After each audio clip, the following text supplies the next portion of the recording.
Hello, what are you reading? Hi, it's the Holy Quran. But isn't the Quran only for Muslims? Not at all. Its teachings are addressed to all humanity, from heads of state to everyday people like us. What does it teach us? It's a book of life for life. No thinking person should pass through life without it. Where can I get a copy? From the IPCI, 124 Queen Street, Durban.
Bismillahirrahmanirrahim. In the name of Allah, the Gracious, the Merciful. I declare that there is no other object of worship but Allah, and I bear witness and testify that the Prophet Muhammad sallallahu alaihi wasallam, peace be upon him, is his final messenger.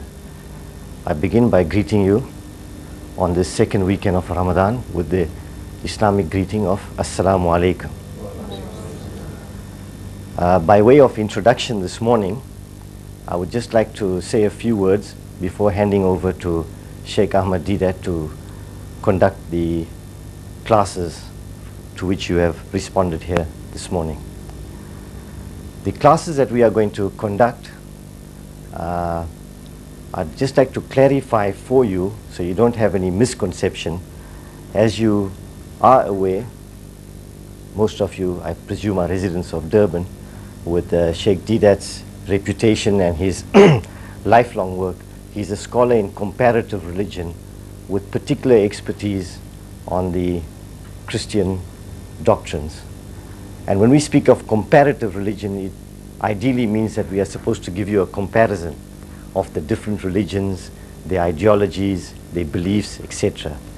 The class that we have got this morning is a very specialized course, and it is not a course on comparative religion per se. That does not mean that elements of it cannot be used. The class as advertised is for a very specific purpose. The class that you have attending this morning, or the knowledge you are going to get, is for a very specific purpose, and as the advert said, to arm yourselves. To arm yourselves, because in our community that we live in, we are of late been getting numerous complaints from members of our community, members of the public, that our community, the Muslim community, the Hindu community, and even members in the black community are being harassed by the missionary activities of people knocking at the doors. There is no harm, we believe, from us putting our point of view across and listening to other points of views. But for those of you who've had the experience of having people calling at your door, you will find that it is not a case of people coming to ask and exchange ideas in a respectful way. We are actually being harassed. Now, I'd just like to find out, before I continue any further, is there anybody in this room that has not had the experience of having a missionary coming and knocking at their door, peddling their wares, trying to sell you their ideology? Is there anybody in this room who has not had that experience?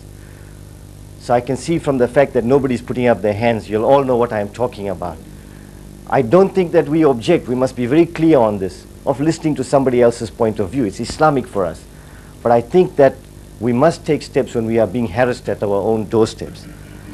Now, the course this morning, Mr. Didat, by way of methodology, is going to give you a little bit of a shock treatment.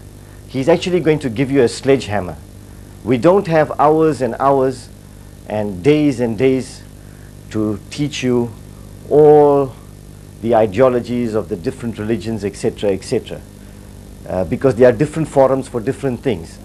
Now I can liken it by way of analogy to having a shock treatment when you have a heart attack. You know, when you're having treatment, if you're not well with heart, the doctor prescribes certain tablets for you, he may keep you in observation, etc. But when you have a heart attack, the surgeon on hand has to take very drastic action to get your heart going again. He'd have to sometime inject you directly in the heart, or as most of us have seen on television, they bring those electrodes and shock you back so you can get things done.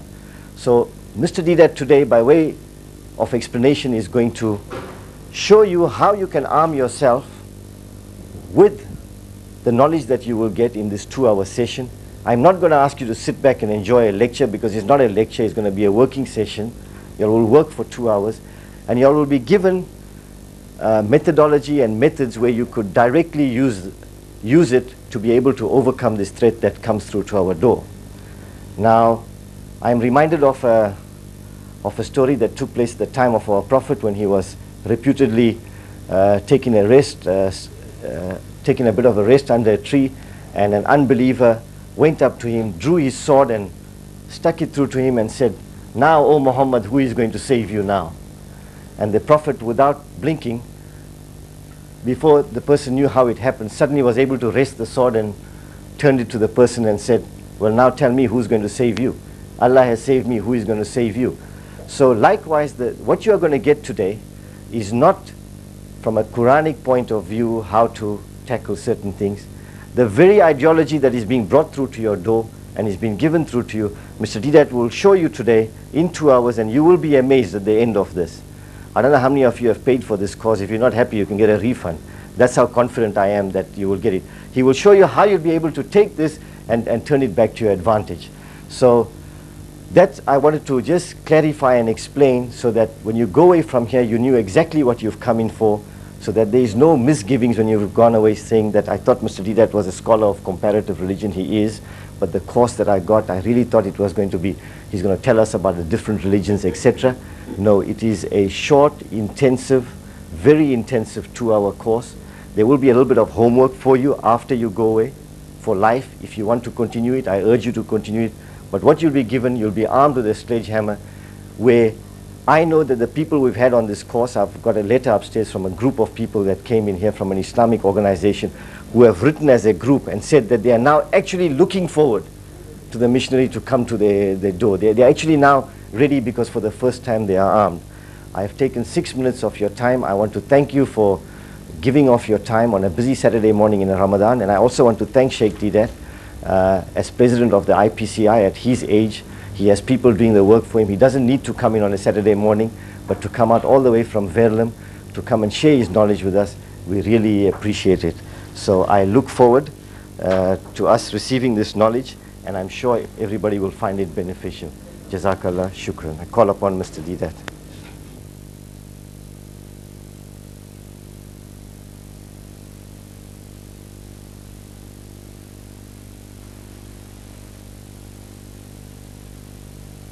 Jazakallah.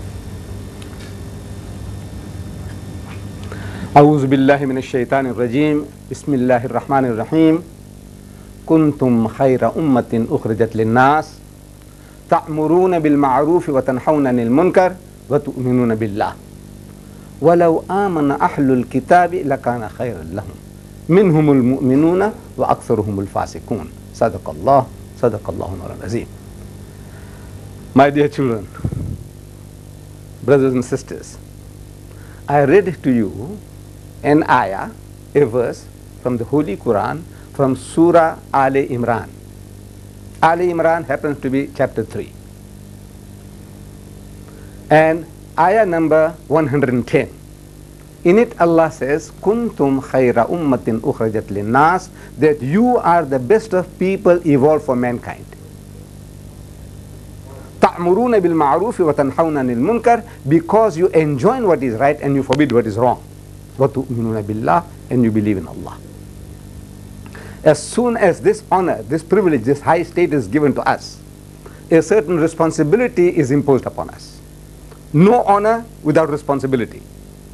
And the responsibility is, Allah continues in that ayah, the same verse, so وَلَوْ آمَنَ أَحْلُ الْكِتَابِ لَكَانَ خَيْرًا لَهُمْ. But if the people of the book, who are the people of the book? Jews and Christians. But if the people of the book, وَلَوْ آمَنَ أَحْلُ الْكِتَابِ لَكَانَ خَيْرًا لَهُمْ. But if the people of the book, they hearken to this message, they listen to this message, they accept this message, it will be better for them. In others, it will be better for you.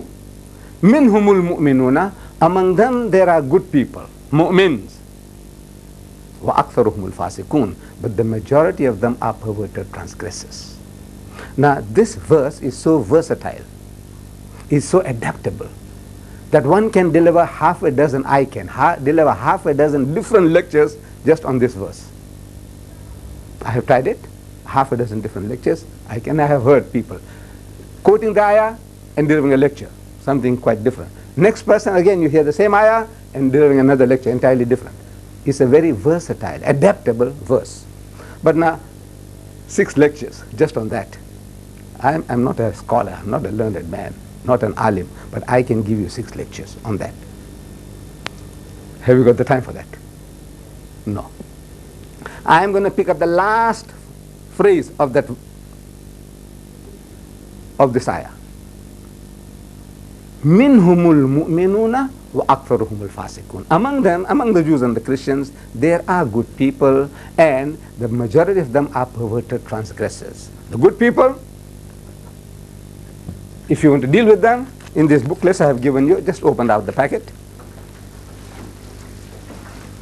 The good people from among the Jews and the Christians, you can expound to them what the Bible says about Muhammad, read it, study it, share with them.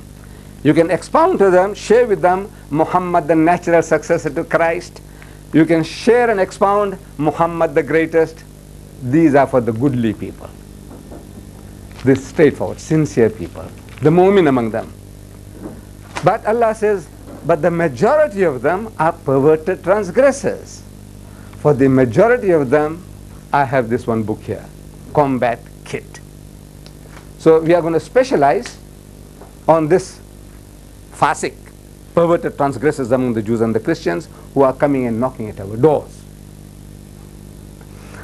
Now, this book came about as a result of my visit to the Sudan, just around last year in June or so. I was in the Sudan. And after my lectures, every lecture is followed by questions and answers. At question time, a university student is posing the question. He said, Mr. Didat, the Christians are coming from Britain, from America, into the Sudan, and they come and knock at our doors in Khartoum, in the capital.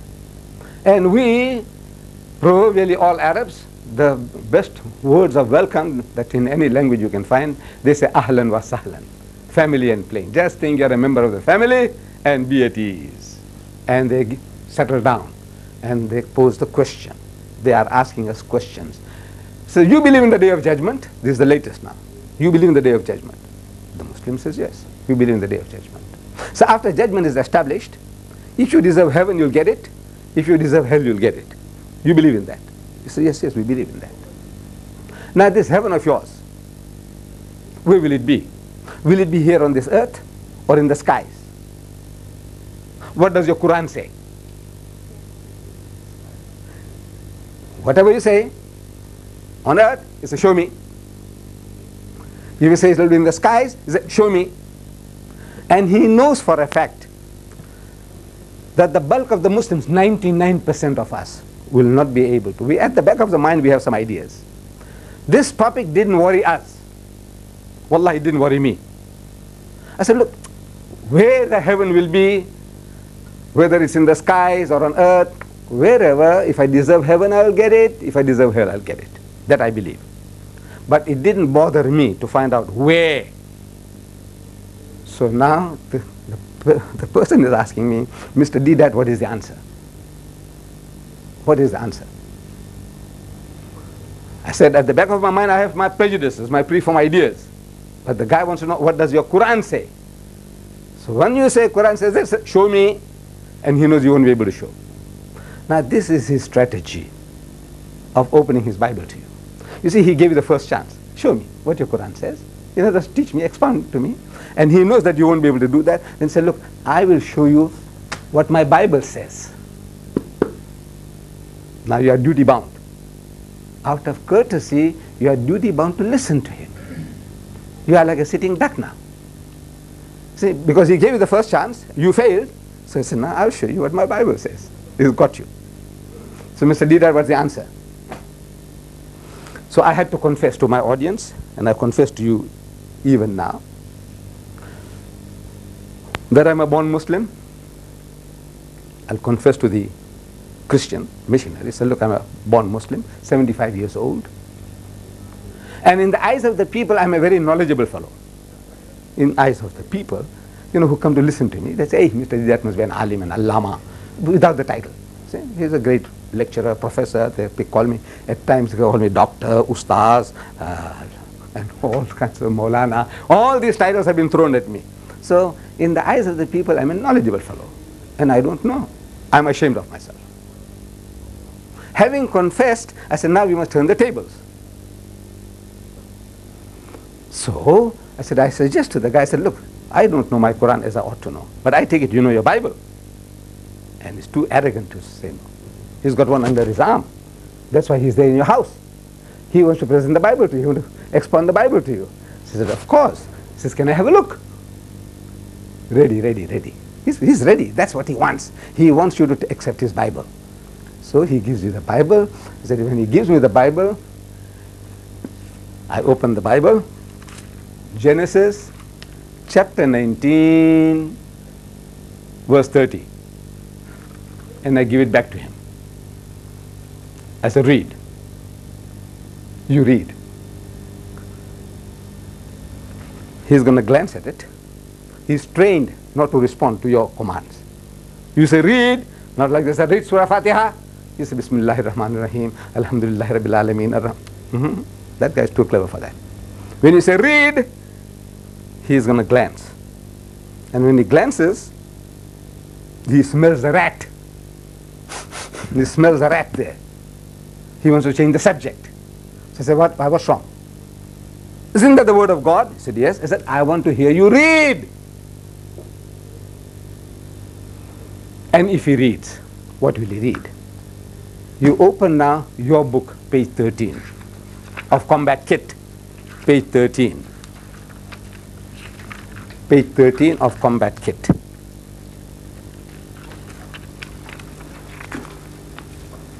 Got it? Page 13.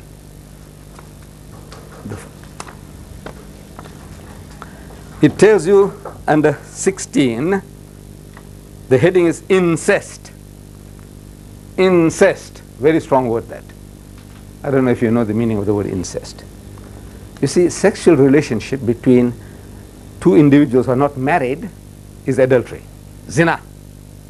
Which in the house of Islam is next to murder. Incest is worse than that.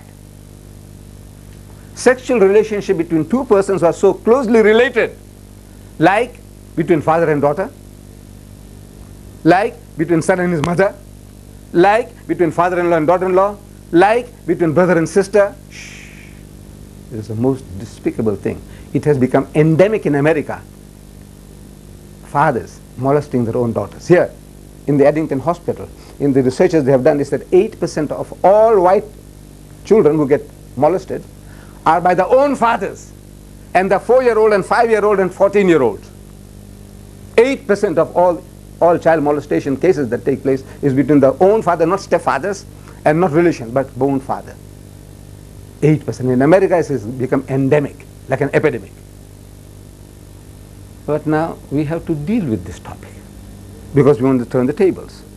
This is a kind of inoculation I'm giving you.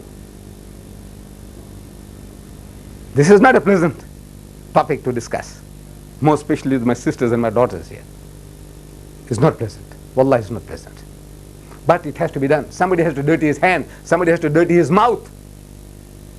It's not pleasant. I'd rather talk about the Quran, about this, that, about this beautiful comparative religion, you know. It says, what is Tawrat? What is Zabur? What is Injil? What is Furqan? Oh, beautiful. I love to talk that.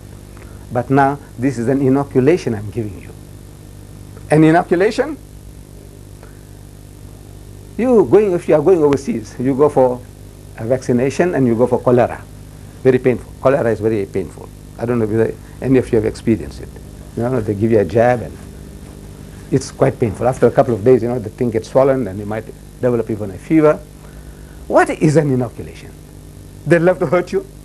They cost you about three rands or something, or I don't know. They charge you money. Previously, they used to do it for nothing. Now they charge you 3 rands and they give you an injection and give you a sore arm. Why? They want to introduce into your system an agent of a disease, cholera, that your body, in a little amount, minute amount, so that your body might get geared up into giving battle to that bacteria, that agent. And once it has overcome, because this is a minute quantity, your body has developed those fighting mechanisms inside that when actually the cholera germs invade your body, the body is already geared to do boxing to those germs and conquer it. That's the secret of an inoculation, the purpose behind an inoculation. Now I'm giving an inoculation. It's also painful. But this is now to immunize you against the Christian missionary. So we're dealing with the harshest, the strongest of topics. There's so much. This little booklet here can keep you busy for months. This is an index of how you're going to use this with the Bible. But now, the first item between father and daughters. Imran, read it. Read it loud, let everybody hear. A.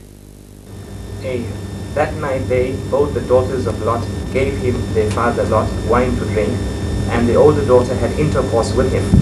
The next day, the older daughter said to her sister, I slept with him last night. Now let's get him drunk again tonight, and you sleep with him. Then each of us will have a child by our father. So that night, they got him drunk, and the younger daughter had intercourse with him. In this way, both of Lot's daughters became pregnant by their father. Now this is what you're reading is the Holy Bible. This is the Holy Bible of the Jews and the Christians. I'm asking, what's holy about that? Daughters seducing the father, getting him drunk, and having sex with the father, and thus becoming pregnant, and both the daughters of Lot were a child by the father. What's holy about that? So we are asking, what is the moral? To the Christian, if he read it, he said, what is the moral of this story? What is the lesson to be learned? See, every tale we tell our children, fables, fairy tales. We tell our children anecdotes about the fox and the grapes, the wolf and the lamb, the dog and the shadow. You heard all these. As children, we hear this. You know, no fox ever jumped for grapes. Do you know that? The fox don't jump for grapes. But it's just a story, invented. We said the fox was jumping, trying to get at the grapes and can't reach it, tried again and again, and is fed up, it can't reach the grapes, so he says sour grapes. So we are trying to tell our children, don't be like that, greedy fox. When you can't get a thing, he says sour grapes. Don't be like that. The wolf and the lamb, or the dog and his shadow. A dog finds a bone. With the bone in his mouth, he's crossing a wooden bridge. And he sees the reflection in the water. He's thinking there's another dog with a bone in his mouth. He's greedy for the other dog's bone. So he lost what he had. Don't you be like that, my child. What Allah has given you, appreciate it. Don't be greedy for the other dog's bones. It's a moral, it's a lesson to be learned. Every story that you tell, there is a moral behind it. Otherwise, it's a waste of time. Dr. Vernon Jones, an American psychologist of great repute, he carried out experiments on groups of school children to whom certain stories were being read.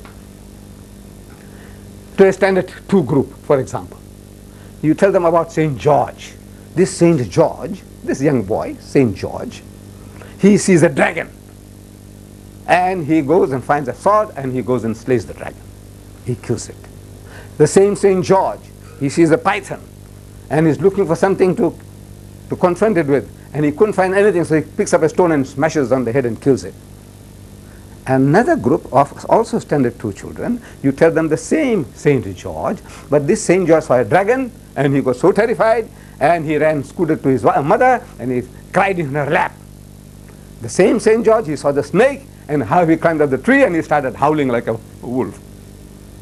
In actual life, these children, when they really are confronted with problems, this is how their minds will work.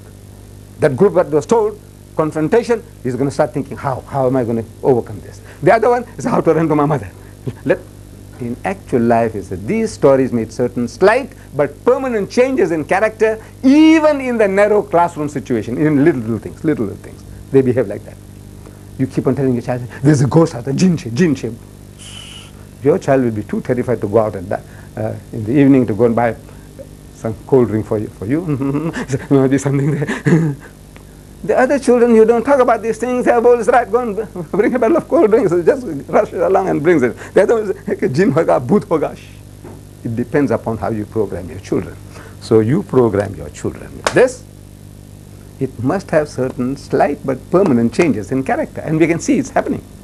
It's happening, practical experience. Researchers are showing us that it's happening wholesale. So now, this, we have given you a Bible. You open up the first book of the Bible, Genesis, first book of the Bible, Genesis. But I don't want you to start fumbling for, look, try and find pages 14 and 15. Pages 14 and 15, just at the very beginning. Pages 14 and 15, at the very beginning. Pages 14 and 15. Can't be very far. Pages 14 and 15. 14 and 15. Found them? Everybody?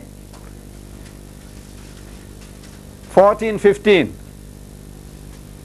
Right now, with the red pens that are given to you. Red pens you'll find inside the tube, inside the box here. Red pen.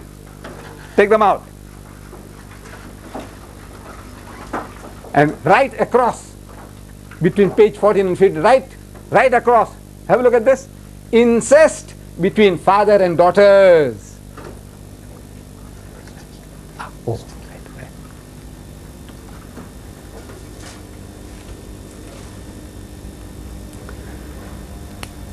Incest between father and daughters.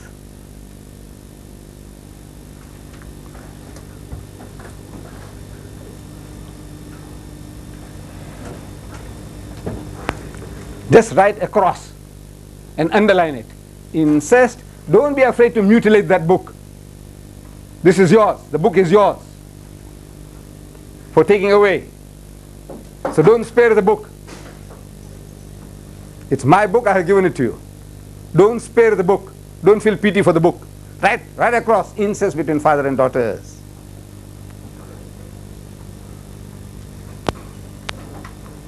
Having done that, I said, you see this booklet on page 13, you write there about what the young man read, about Lot and his two daughters, page 13, what he read. Write on the side, P14, where that reference is, about the incest between father and daughters. Write down P15, here on the side here of the book.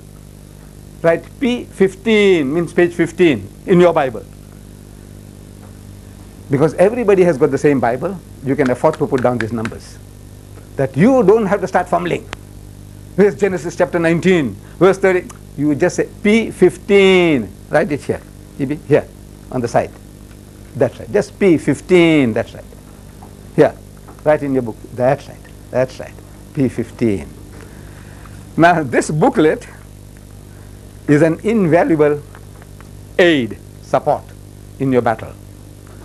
And after you glance through it, you read it, you are likely to put it with the other books in your library. And it's apt to get lost. When the enemy comes to your door, he knocks at the door, you don't start saying, where is it? You start fumbling for it, and you might not find it. Or somebody comes along to the house and says, combat kit. That's a very, very, very strong topic, man. Combat kit, Bible thumpers, Christians like, He said, can I borrow this, sister? Can you say no? Can you say no? Sir, can I borrow this? I'll read it and give it back to you. Finish, it's gone. Now when the enemy comes to your door, you're helpless. That licensed revolver you had, you give it to somebody else. It's a licensed revolver, give it away. So what you do now, you have this book affixed in your Bible in the front inside cover, you glue it. The glue is given to you. You glue the book like this. See how it's done? Glue it there, that it doesn't get lost. If you lose the whole encyclopedia, the Bible. So whoever gets it, he gets everything. Glue it. The glue is also provided. You apply the glue to the back of the book, and then you stick it on. Apply the glue, yes, to the cover itself or to the back of the book.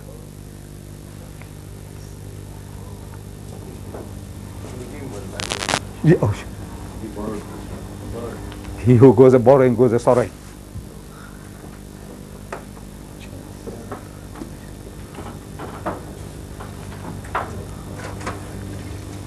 Don't spare the glue. Don't spare the glue. You know, use it liberally so it doesn't come off. Is there permanently fixed. Lose the book, lose the whole Bible.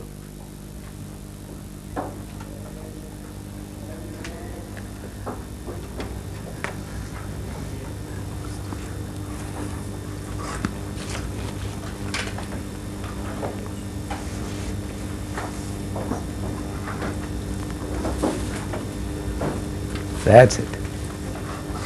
That's it.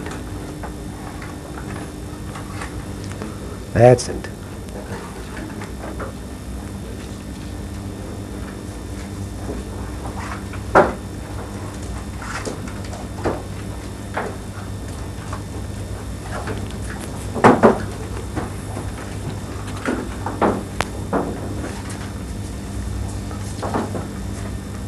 Inshallah, the glue is also good. It's high quality stuff, you know. Yeah. Now on the opposite of this book, on the top, put your name and address. Make it personally your own copy. When you grow old like Ahmad Didat, then you can say, hey, Mr. Didat, you know, he gave us a lecture, whether you liked it or not, but this is the book that he gave us, whether you like it or not. Make it personally your own copy. Remembering this morning, Saturday the 6th of March 1993. Your name and your address. That makes personally your own copy.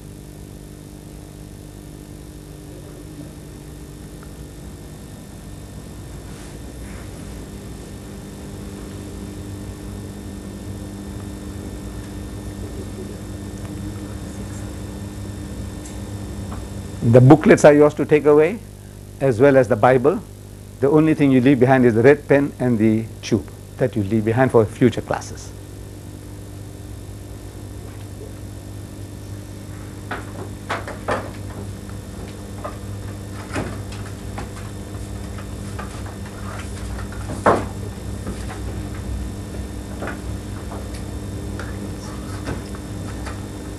Now at the bottom of page 14 and 15, open again.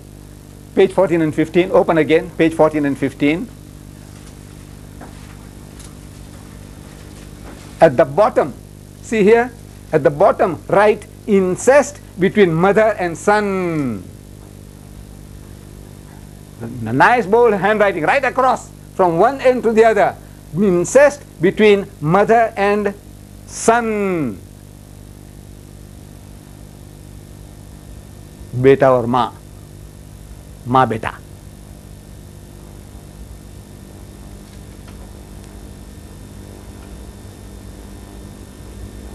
And put down P32 means page 32.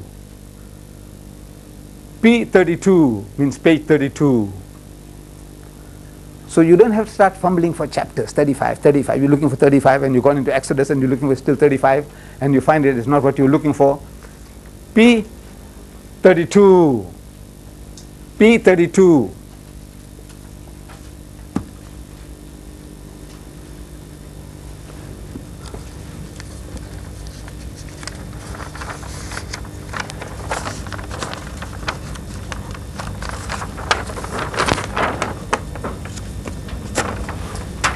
P32.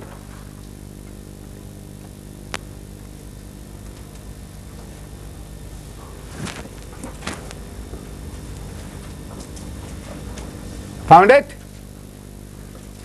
Page 32. Everybody got it? Page 32. Right on the top, just like this.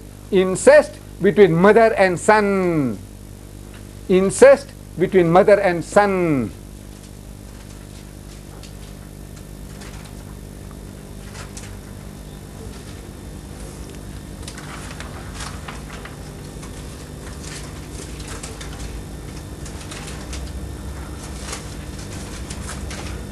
Page 32, page 32.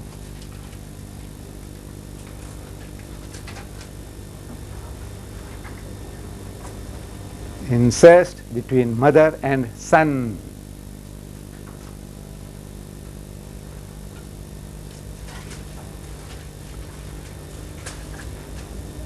And circle verse 22. On page 32 you find there verse 22. Look at this here, circle it like that. Circle it like that. Circle it. Page verse 22, circle it.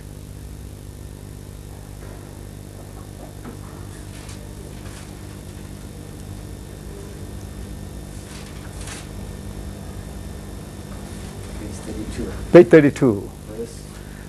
Verse 22.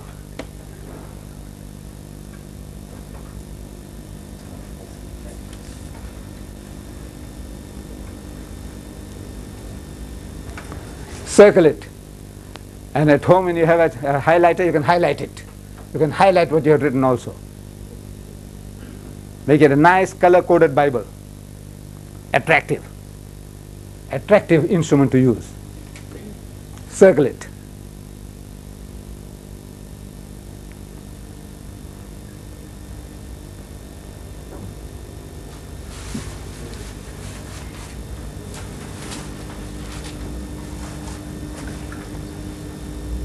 Verse 22.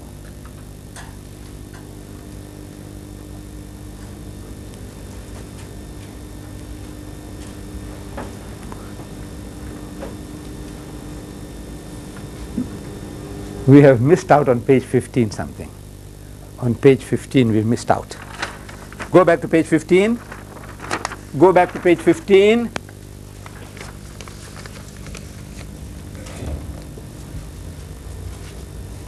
Page 15, go back to page 15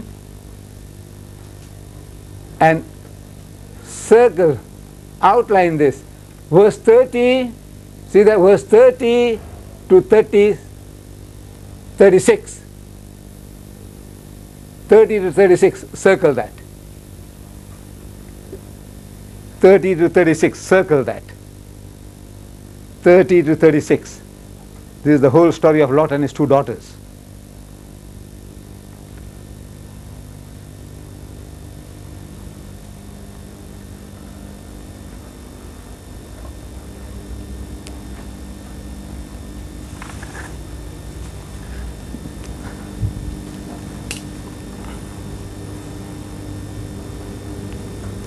Circle that.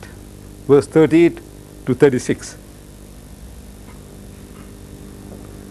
And if you have a highlighter, highlight it at home. You know, make it look nice and brilliant. And underline some of those important words. Underline them. At home. And take the trouble. Find a little time, spare time. Just go over the whole chapter. At home. So you have the whole mental picture of what is going on. What is going on. As we have a mental picture of those verses. So guys, what's the context? Is the context it says itself that the father and the daughters are in a cave. Hazrat Lut alayhi salam. And in the cave the eldest daughter has an idea, brainwave, that look, our father is old. And there's not another man on earth who can come in unto us in the manner of all the earth, means what human beings do. There's not another guy to do it to us. So come, let us make our father drink wine and we will lie with him. This is this Bible language. The modern version says, have intercourse with him. See, we have quoted that. The one that was read was from the New Modern Translation. They call a spade a spade. Here, they're using flowery language. We will lie with him, maybe to make him warm, that we may preserve the seed of our father, preserve the seed of our father. Baap ka beej bachayenge, to have child by our father. Have to preserve the seed of our father. So the eldest daughter does it. Then the next night she tells the youngest, look, I did it last night, you go and do this tonight also. So they make the father drink once more, get him drunk, and the younger daughter goes and sleeps with the father. And thus, just like that, both the daughters of Lot were with child by the father. Incest, children of incest. And they are a blessed people in the Bible. The children of Lot, through his daughters, are a blessed people. When the Jews went out into into Palestine, out of Egypt, they were commanded by God to kill the Palestinians, men, women, and children.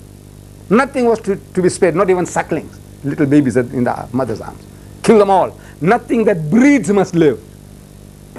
Even donkeys were not spared. So, but the Ammonites and the Moabites thou shalt not touch. Don't disturb them. Don't harass them, because they are the children of Lot through his daughters. Father and daughters having sex, producing bastard children, they are blessed in the Bible. So what's the moral? The Palestinians kill them. Even sucklings are not to be spared. But the Ammonites and the Moabites, each daughter had an Ammon and Moab. They became the Ammonites and the Moabite, two tribes. And these tribes are not to be touched. Don't disturb them, because they are the children of Lot through his daughters. What's the moral? I said, what's the moral? If there's no moral, it's immoral. If there's no moral behind a story, then it's immoral. It's a waste of time and filth and dirt. In a book of God, pornography. When I was young, I was looking for the Arabian Nights and the unexpurgated edition. I read it. I didn't know for 2 and 6. This Bible was available for 2 and 6. I could have got all that, and I could have, with prestigious, I'm reading the Bible. I'll be reading all the pornography that is in here. All the pornography. George Bernard Shaw, the British playwright, he said, the most dangerous book on earth, keep it under lock and key. This book is not to be allowed to get into the hands of your children. But they want to push it down your throat. They come into your house, they want to push it down your throat, because you don't know. And they're catching fish. The Christians are catching fish with this. They have perverted. I think, look, let them, best thing is next Saturday for them, because you can never catch up. You can never catch up. Next Saturday, 10 o'clock. But be a little before 10. Because you can never catch up. Am I right? You can never catch up now. You have to wait for 2 persons. No, it's not fair. It's not fair to anybody. So George Bernard Shaw is the most dangerous book on earth. Keep it under lock and key. The Plain Truth magazine, Christian magazine, it says, many a censor will give it an X rating. It's not fit for children. And you'll see why as we proceed. This is father and daughters, then son and his mother. Read it, somebody. Verse 22. Read it. Read it. Verse 22. One of my sisters. Read it, sister. And it came to pass when Israel, Like it came to pass, like once upon a time. Like telling you a story now. Yes, once upon a time. It came to pass. when Israel dwelt in that land, Who is Israel? Yaqub alayhi salam. See, his title was changed to Israel, the soldier of God. Yaqub alayhi salam. He had 12 sons, and they became 12 tribes. The Bani Israel, the children of Israel.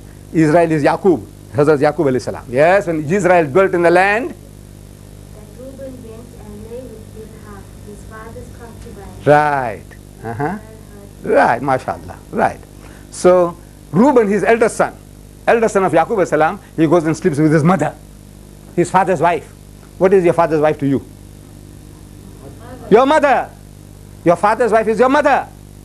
Whether you call her stepmother or what, she is still your mother. So this guy, the elder son of Yaqub alayhi salam, he goes and has sex with his, intercourse with his mother. And Israel heard it. In other words, they told him, say, look, your son, he enjoyed your wife. And the guy, he didn't even get angry, he didn't even spit. Says, you know what man normally does. When you hear a thing like that, my son doing that to me, You know, I'll blow my top. Even if I'm old and decrepit, I can't even punch or slap him, but my tongue, you know, what I'm going to say, you know, my blood pressure will go up, my heartbeat will go up. But Israel heard it. Nice, girl. This is what your elder son did it to your wife, to his mother. And he heard it. Sun liya. Finish. Finish. Yes. The terminology concubine used over here Yes, yes. is a little misleading. Right. One associates with just a free associating woman. Right. And here the question of mother involved. Right. Was this concubine his wife? Right. Right. You see, Jews, they have played fast and loose. Like Bibi Hajara. They say Sarah was his wife and Hajara was his concubine. I mean, a woman that he has kept. So did your religion allow you that? No, no. If it did, because Hazrat Ibrahim alayhi salam, he couldn't be committing adultery with another woman. Hazrat Sulaiman alayhi salam in the Bible, he said he had 700 wives and 300 concubines with whom he had sex with all. So was he committing adultery with those 300? Could he be? No. No. This was allowed in the system. So now, this is they call second grade of wife. But in the Holy Bible, you will find in this reference that I have given you, you will find Keturah. Keturah, look for K now. In the index, see in the index, look for Keturah, K, Keturah. In the index, right at the beginning of this booklet, right, it says page 23, Keturah, K-E-T-U-R-A-H, Keturah, page 23. Like you see, by asking questions, you're getting something. Otherwise, you wouldn't have got this. I mean, I would have left it to you in your own spare time. If you had the chance, you would have come. Keturah, page 23. Got it? Keturah. Right. The first reference is that then again, Abraham took a wife, and her name was Keturah. That's the third wife of Ibrahim alayhi salam. He had Sarah, he had Hajara, and now Keturah. Read that. Then it says here, Keturah being the wife of Abraham. This is in the Bible. Genesis chapter 25 verse 1. Supposed to be written by Moses. This is supposed to be the Torah, in which it says Keturah is the wife of Abraham. His third wife. Keturah being the wife of Abraham is being contradicted in the same word of God, that is the Bible. In 1 Chronicles chapter 32, 1 Chronicles chapter 1 verse 32, where Keturah is described as Abraham's concubine. Right? So Musa alayhi salam said he was his wife, and whoever wrote the book of Chronicles in the Bible, same Bible, he was his concubine. So if concubine and wife does not mean the same thing, there's another contradiction in the Bible. What was she? Was she his wife or concubine? If it means the same thing, you say, look, concubine means the same thing, and wife means the same thing, then there's no problem. Otherwise, there is an extra contradiction in the Bible, because one man, inspired by God, Musa alayhi salam, he said he was his wife. And that guy, an unknown writer, the book of Chronicles is an unknown author, he said she was his concubine. Is that a contradiction? If it is, then this is not the book of God. Another proof is not the book of God. Otherwise, we have to admit that wife and concubine mean one and the same thing. Right? Solomon alayhi salam had 700 wives and 300 concubines with whom he could have had intercourse. Was he committing adultery with 300? Solomon alayhi salam, Dawud alayhi salam. Every prophet of God had more than one wife. The second wife, if she is a concubine, is committing adultery? No. So that's his wife. It's just a type of label that you want to apply to a londi hai londi, ya rakhi hui hai, whatever. Is she his wife? Was it legal? Sexual relationship between the two, was it legal in the sight of God and the sight of the Bani Israel? He said yes, it was legal. So his wife, she is his wife. Concubine and wife mean one and the same thing. Right, get back to page 32. Page 32.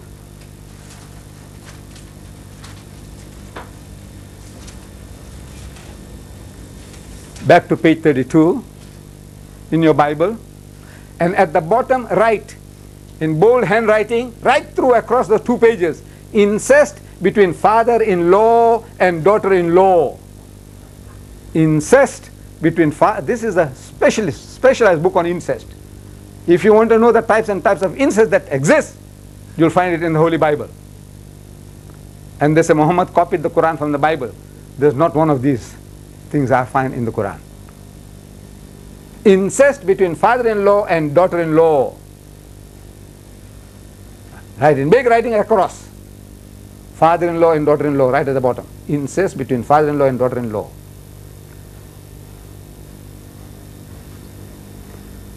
And write down P35, mean page 35. So easy reference, you see. Instead of looking for chapters and verses, easy reference. Page 35.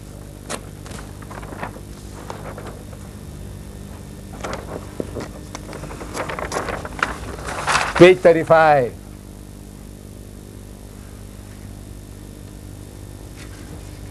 Page 35.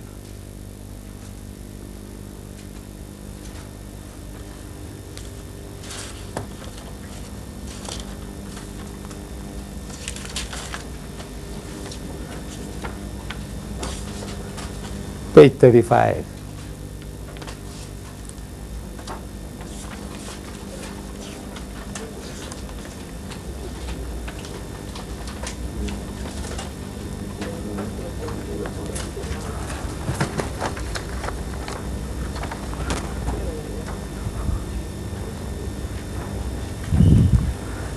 Page 35.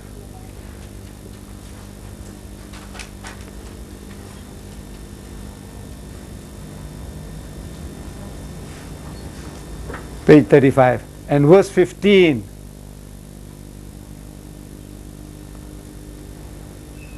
Verse 15. Start reading. You, brother. Yes, you read loudly. Verse 15 on page 35.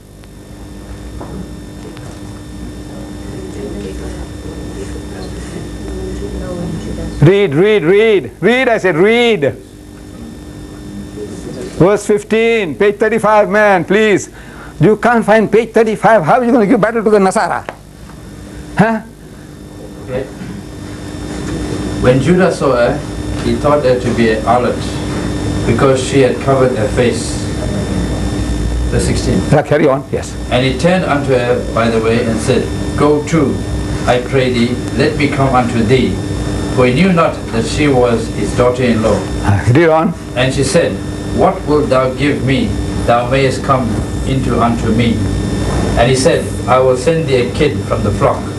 And she said, Wilt thou give me a pledge till thou send it? And he said, What pledge shall I give thee?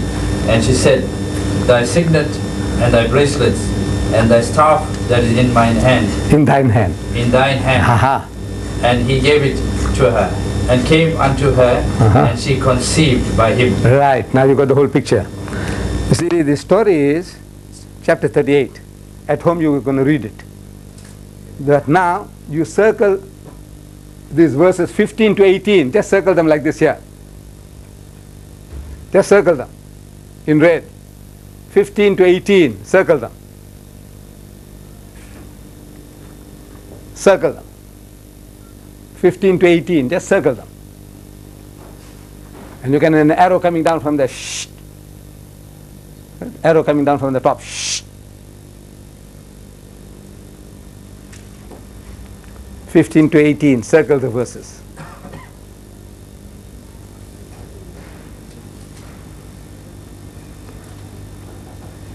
And she conceived. Father-in-law and daughter-in-law now. They have sex by the roadside. And she conceived, means she became pregnant.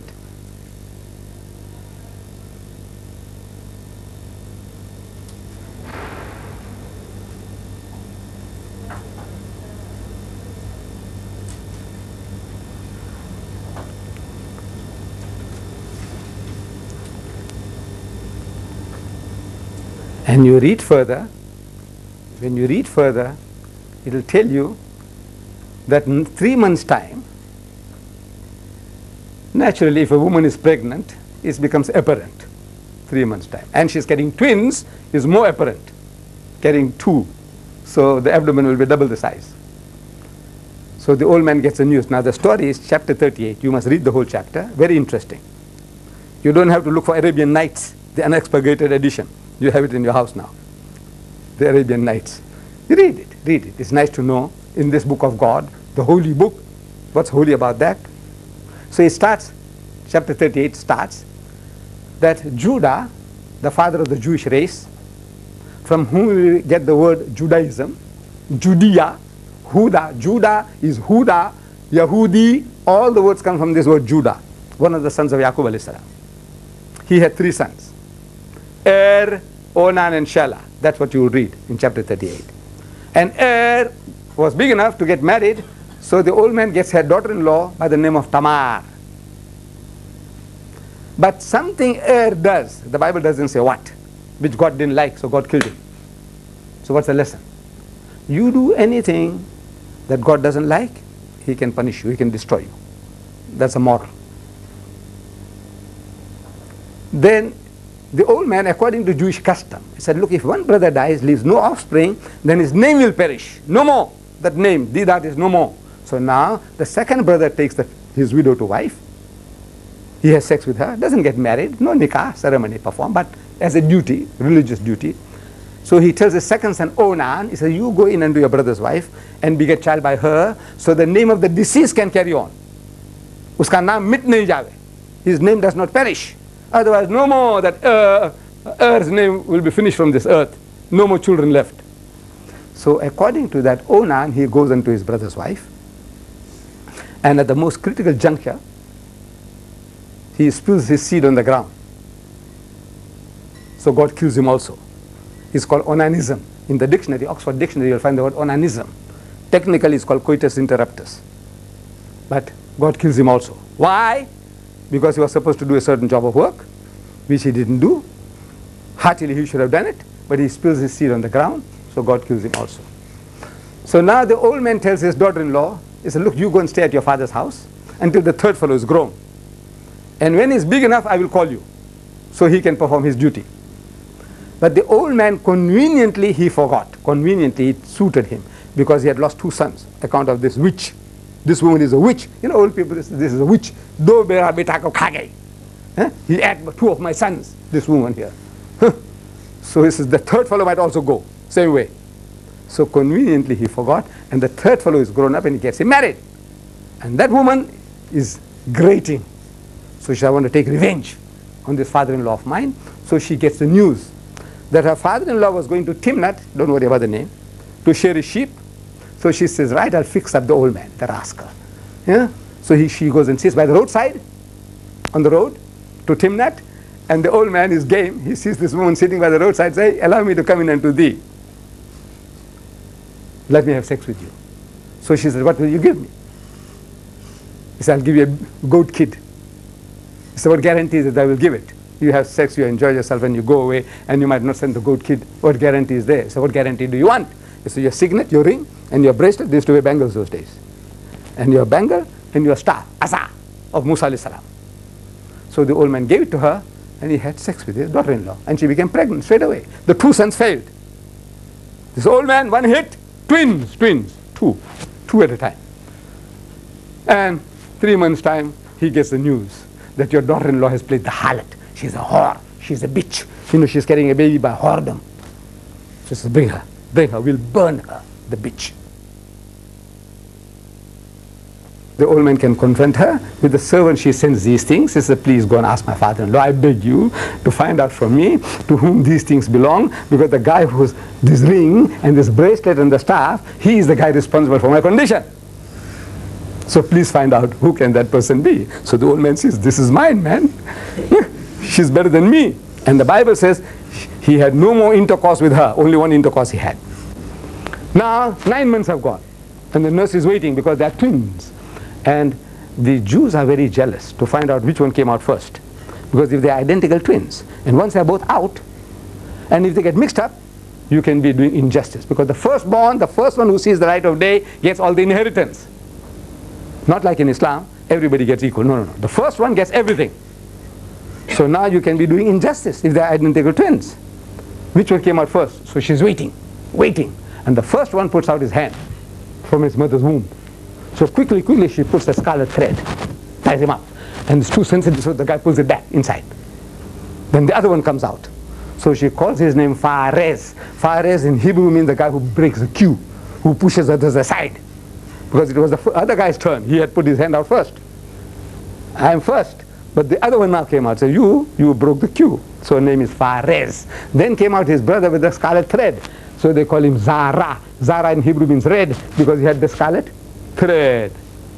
And these Fares and Zara are the great-grandfathers of your God Jesus Christ.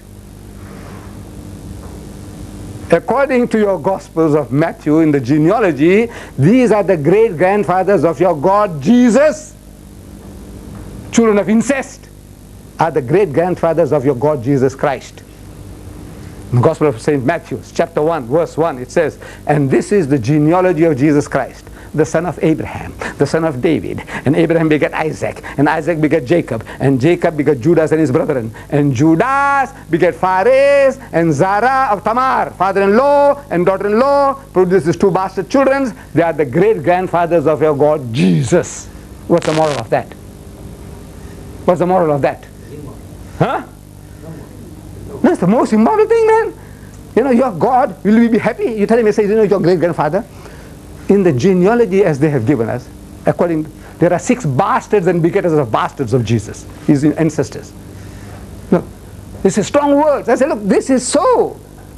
There are 6 bastards and begetters of bastards in this book for Jesus, his ancestors. A man who had no ancestor, who had no genealogy, they give him 66 fathers and grandfathers, out of whom 6 are bastards and begetters of bastards. You think Jesus will be very happy? Huh? With this genealogy, say, look, my God, my Lord, this is your ancestry. 6 bastards and begetters of bastards to a man who had no father. Now with that book, with that crap, they are getting converts, my sisters and my brothers. With this rubbish. They're getting converts. And you and I, we can't get converts with the Quran. You and I, we are not. Some of the converts we get is our daughters are bringing them in. Wallah, in South Africa especially. It's not the Maulvis, it's not the Maulanas, not the Didats. Actually our daughters are bringing them in. Father comes along, he says, no, he says, my daughter, she has run away with this guy here, and now somehow we persuaded him to accept Islam. Please, you know, convert him. Willy-nilly, have him converted. Nose is cut, naak cut gaya. My daughter ran away, carrying his baby. Now, with Mr. Mudli, naam ka Musalman bana do, even by name. We can call him Mr. Muhammad Mudli, my son-in-law, Mr. Muhammad Mudli, or Mr. Dawood Governor. You know, the nose is cut, now plastic surgery. Who's doing the conversions? Our daughters. And that's a fact, not men. Not the Tablighi Jamaat. The men are doing nothing. Is our daughters are doing the job. What a disgraceful, what a shameful thing to confess, to admit that is our daughters are doing the job. The men are emasculated, castrated. The men are castrated. You do nothing. It's your daughters are doing the job. With this rubbish, with that crap, that guy's getting converts. In Pakistan, he says, it's perverted more Pakistanis into Christianity since independence than in the previous 100 years of British rule. They have converted more Bangladeshis into Christianity since independence than in the previous 100 years of British rule. Indonesia, they said 25% of Indonesia is already converted to Christianity. And by the turn of the century, they want to make Indonesia a Christian nation. And there are every signs they'll succeed. At the beginning of the century, Africa was 3% Christian. Today, there are 40% Christians in Africa. 40! From 3 to 40. And by the turn of this century, they're going to make Africa a Christian continent. And there are every signs they'll succeed. Reason. How is it that you're not getting converts? And that other guy's getting converts? What's the reason? Come, my children, tell me, what's the reason? We are not armed. No. You're not opening your mouth. You got to talk. Any bloody rubbish you can sell. If you keep a hamare beer bahut meethe, you know that boar, very sweet, very a bloody sourest thing, but you say bahut meethe, some fool will buy. You keep on saying, guys caught me with leeches this season. I said it's very green. It was towards the tail end of the season. He said, but sir, it was growing under shade. So I said, taste it, taste it. It was not fasting, man. Taste it. So now with that conviction, taste it, man, taste it. I said, it's okay, give me 2 bunches. I went to sour like anything. The guy caught me, taste it. You know that conviction, taste it, man, uncle, taste it, free. I said, okay, how much? This is it. You sell. The Christian is selling. He's knocking at your door. We, not in our neighbors, our fellow workers, we don't talk at all. We mind our own business. And the best of us will tell us, Hamara ठिकाना nahi hai. We are not perfect. I'm asking, when will you be perfect? Look at, there's 3 there out of 4. They got beards. And everybody's got a small goatee, like me. So I said, look at me, make it standard size, man. Huh? But you're wearing this Nasara clothes, you know, very nice jubba. Be a real Islamic fellow. You have done so much, Mr. D, that, you know. Busy, busy, busy. Wallah. They're keeping us busy. In the masjids, wars, salami or no salami, war. Dua, to read loudly or silently, war. To lift up the hand or not, war. Keeping us busy. When the Christian is stealing our children, you are busy with your beard and the moustache. He says, this moustache of yours, one fellow told me at one stage. I had the beard and moustache. I think I had shaven it. You see? So he asked me, you have shaven your moustache? I said, yes. He said, you see, our Nabi said, you must trim your moustache. You know, you can't trim with a razor blade. You see, you must trim it. At least, you know, I had the beard, so not good enough. Your moustache you had shaved. You see, you must trim it. That means still some little crop must be visible. That is there. Not cleaned up like a lady's. Busy, busy, busy. Well, the Christian is stealing our children. He says, my brothers and sisters, arm yourself, man. Arm yourself. Now, get back to page 13. Get back to page 13 in your book, Combat Kit. Page 13 of Combat Kit. Page 13 of Combat Kit. Dictionary. All right. Dictionary. Page 13. The first item A, we had marked it page 15, right? P15. The second item B, mark it page 32, was it? Mark it P32 there in your combat kit. Mark it there, you see, P32. And on the next page on the top also mark it P32. C on the side, C, mark it page 35. Right, mark it on the side, page 35. So it makes quicker reference, you see, page 35. At C, mark it page 35.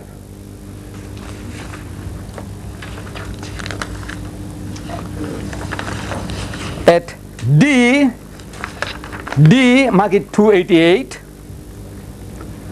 Mark it 288 at D. And you'll find that the reference is not given there at the bottom. Raped her. You see, you got the word raped her. The reference is not given.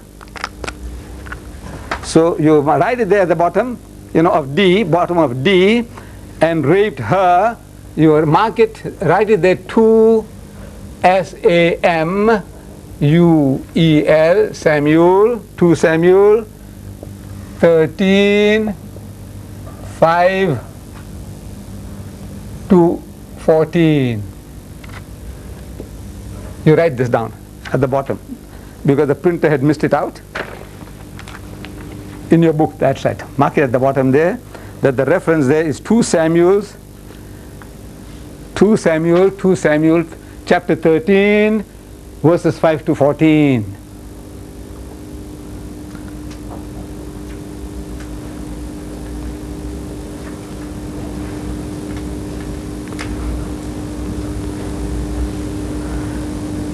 The next one, E. Next one, E. Mark it page 292.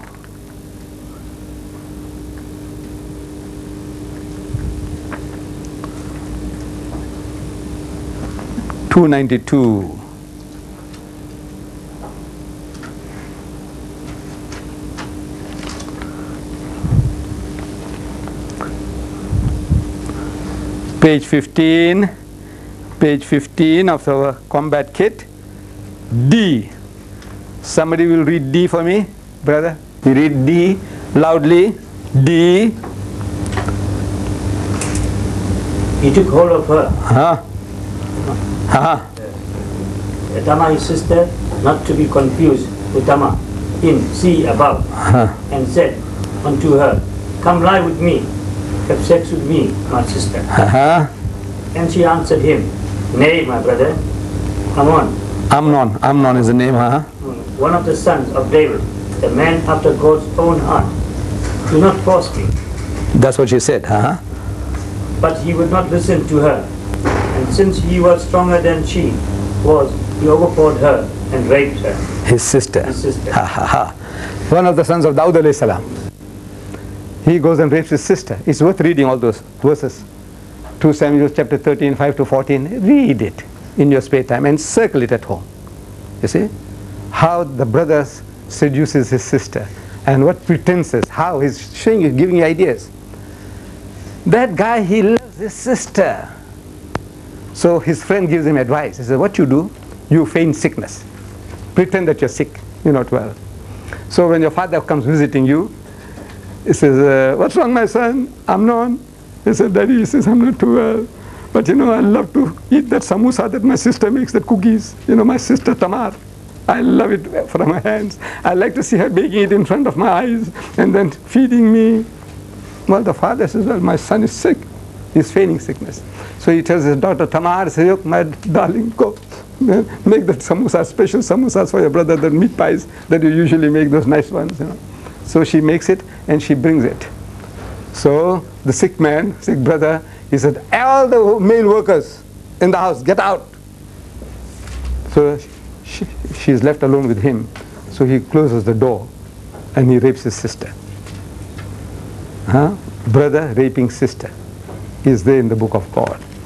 Then you go further on, page 292, write down the E, say E, mark it there, page 292, at E, on page 15, E, mark it there on the side, page 292.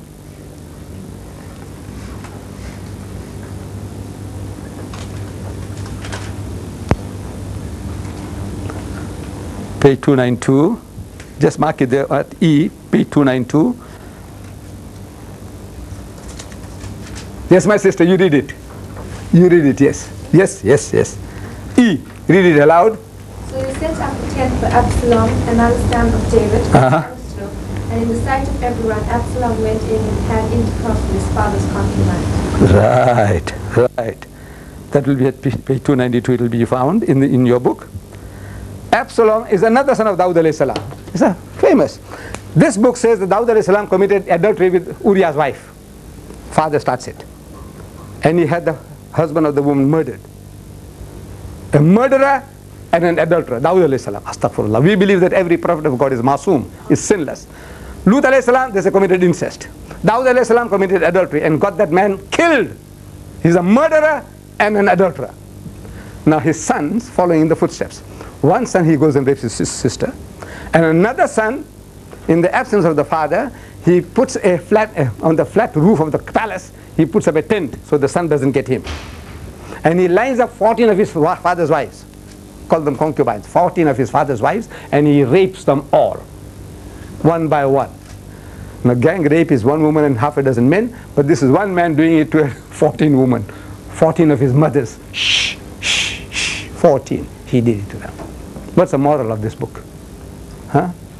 Brother raping sister, son raping his mothers, committing incest with them, wholesale, not retail, wholesale. And God doesn't say one word. He didn't say one word to Lot, he didn't say one word to Reuben, he didn't say one word to Judah, nothing. He's silent like a church mouse. God is silent. Is this the book of God? Can this be the book of God? But with this rubbish, with this crap, he's getting converts. And you and I, we are not getting converts. We are sitting ducks, sitting targets for the Christians. He is making use of us as a punching bag, as a doormat, and we enjoy the role. And if Didat talks, he says, Didat is talking too harsh, he's too strong. Right? You have your way. Show me what way you have got. How do you handle this? The enemy who comes along and says, what does your Quran say? Sister, come on, answer. He says, this book, Muhammad brought this Quran, is not the book of God. Muhammad copied it from the Jews and the Christians. He spread his religion at the point of the sword. He has so many wives. How can he be a prophet? They say, hey, Solomon the wise had 1,000. And he is a son of God in the Bible. He can be a son of God. Very honorable title. A man with 1,000 wives. Muhammad, how many? 10, 11, 12, 13, how many? That disqualifies him? When Solomon, David, how many did he have? 14. That doesn't disqualify him. Being the man after God's own heart, it disqualifies Muhammad. So the thing is, you've got to talk to him on his level. Turn the tables. Whatever he says, turn the tables. If you can't do that, you are a sitting duck, sitting target for that man's attacks. Right. Now, turn to page 5 of your combat kit. Page 5 of your combat kit.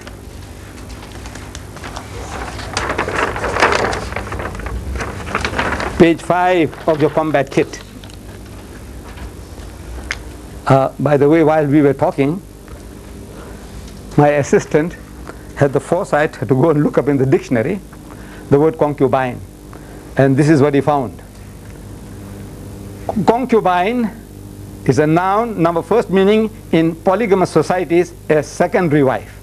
2, a woman who cohabits with a man, especially formerly the mistress of a king, nobleman, etc. C, concubina, to lie together, concubinage, concubine. No, it means the same thing. That's a man, according to your system, we are allowed up to 4 wives. Right?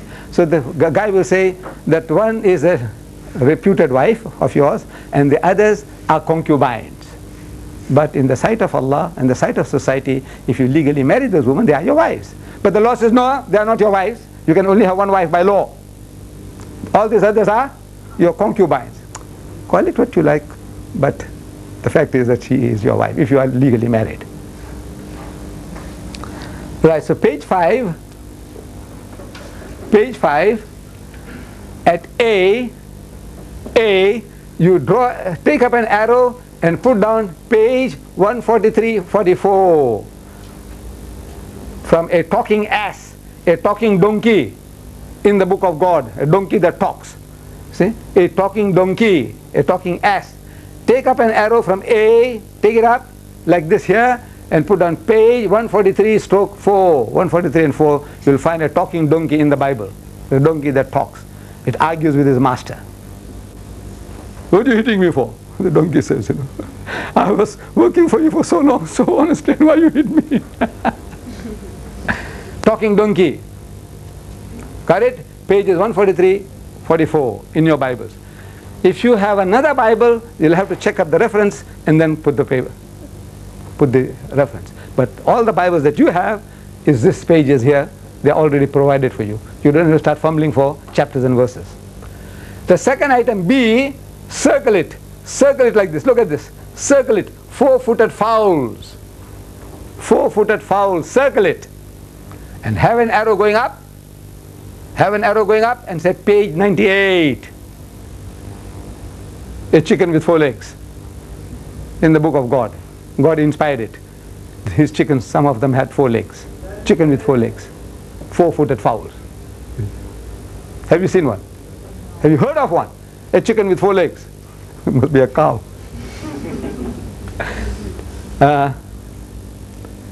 C. Take an arrow out. C. Take an arrow out. Page 99. C. Birth of females, a double pollution. See? C. Page 99. See how I have done it? C. 99. Birth of females, a double pollution. The law coming from God. That if a woman bears a child, if the child is a boy, she is impure for 7 days. 7 days. She is impure. And for another 33 days. Another process of purification. 33. But when you, my daughters, were born, your mothers were impure for 14 days. And 64 days, they were impure. Double pollution. You wear a double curse on your mothers. All of you. According to the Holy Bible. You wear a double curse. I says, physiologically, what is the difference between the birth, the baby, carrying of a baby boy or a baby girl? What's the difference? Can God be the inspirer of this law? No. That for you, women, they always talk about women, you know, in Islam, I say, hey, your God Almighty victimized you from the very birth, man. You woman, you're talking? You are a double curse on your mother. So what you mean? So if your brother is born to your mother, she would be impure for 7 days, but for you, 14 days. That means you are a double filth and rubbish, according to your book of God. Right. D. Circle it. D. Shamgar kills 600 with an ox goad. And arrow coming out from the circle. Page 223. Page 223. Circle that. Shamgar kills 600 with an ox goad. This champion Jew, with a stick with a small nail in front of it. They call it an ox goad. They use it for goading the ox. You know, when the poor thing is going slow, they prod it. They call it an ox goad. In Gujarati, we say parani. I have seen it being used in India. You know, when the ox is going, you give it a prod with a small nail. Called an ox goad, goading the ox. Move. With that stick, with that pin and needle there, he killed 600 Palestinians. Can you imagine? 600 Palestinians, and they were all waiting in a queue. So here at the temple, you know. Can you imagine? 600 to kill 600 Jews, Palestinians with an ox goad. And they all waited. As if they all spat on him, the guy would have suffocated. Just would have suffocated the guy. But they just waited 600. Okay, come. Ahlan wa sahlan, ahlan wa sahlan. That's the book of God. So, one Jew kills 600. 600, eh? Can you imagine 600 times? Then E, have an arrow coming out, page 236.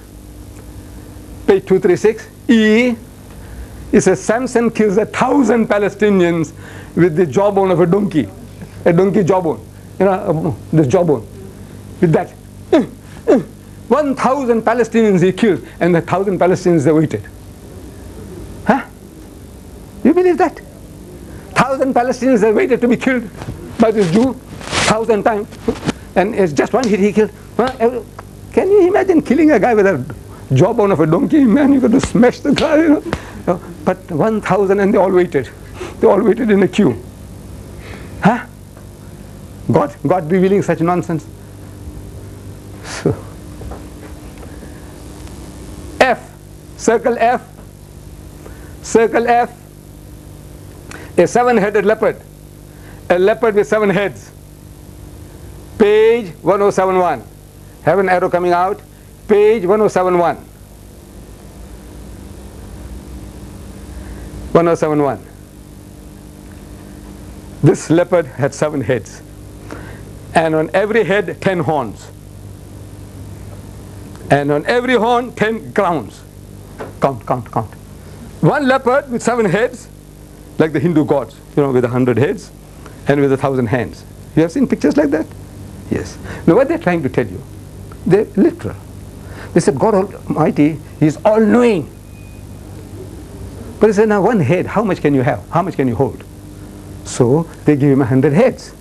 That's just trying to be literal. Say, look, one God with 1 head, man, how much can you hold of knowledge? So we give him 100 heads. He is almighty, he can do whatever he pleases. 2 hands? No. So we give him 1,000. They're literal. This is, he is almighty, he can do everything, but only 2 hands, how much can you do? So we give him 1,000 hands. But a leopard with 7 heads and 10 horns on each head and 10 crowns on each horn, that beats a lot. In the Bible beats a lot. Next one, G, page 353 and 633. G, page 353 and 633. You'll find it there. To eat shit and drink piss. To eat shit. God Almighty is instructing His prophets to eat shit and drink piss. You read it there. It's in the book of God. Eating shit They call it human dung. See? There's no such thing as human dung, human excreta, shit. But they want to use it, make it sound nice, you know, so cow dung. You know cow dung? So it's not as smelly as human dung. So this is human dung. So it sounds like less smelly. Next one. H. Circle it. Page 813. H. Circle it. Dung on your faces, shit on your faces. Plaster you with shit on your faces. In the book of God, God is talking. Plastering you with shit on your faces. Lapede tamara mona por shit on your faces. Plaster you with shit. This is God's law. I, to eat cake with shit. Page 716. Fresh, fresh, the Bible says it must be fresh, that come out in your sight. You must see that shit coming out, and you know, fresh shit, and you make barley bread with that, mix with that with barley bread, and you eat it, telling his prophet. So the prophet says, his cries to God, oh my Lord, in my life I never had any filthy, dirty thing like this. So all right, now instead of human dung, make it cow dung. So he read this. Huh? How did all this come about in the Bible, Mr. Leader? Well, that's what you have to ask the Christian. How does this all come about? In the book of God. Do you have to ask him? This is not the book of God. All the bloody rubbish things that they've written, they put it into a book, a volume, and they call it the Holy Bible. And they push it down your throat, and you allow it. But they preach all this in the church. No. These guys, when you talk to them, you show them as if they have seen it for the first time. See, they are like one word religion. Jehovah's Witness, he tries to take what Jehovah, he creates a religion. Seventh-day Adventist, when is the Sabbath? Saturday or Sunday? It's a Saturday. So he makes a religion out of that, Seventh-day Adventist. Baptism, whole immersion or sprinkling, he creates a religion. These are all one word religion. One sentence, the guy takes it and he makes a religion out of it, and he catches converts. Jesus said, I and my Father are one. Finish. He says that. Jesus said, I and my Father are one. So he's God. He says, he that has seen me has seen the Father.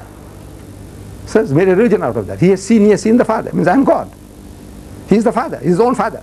He went into his mother's womb and he came out, his own Father. Father goes in and comes out as Son. What the hell are you talking about?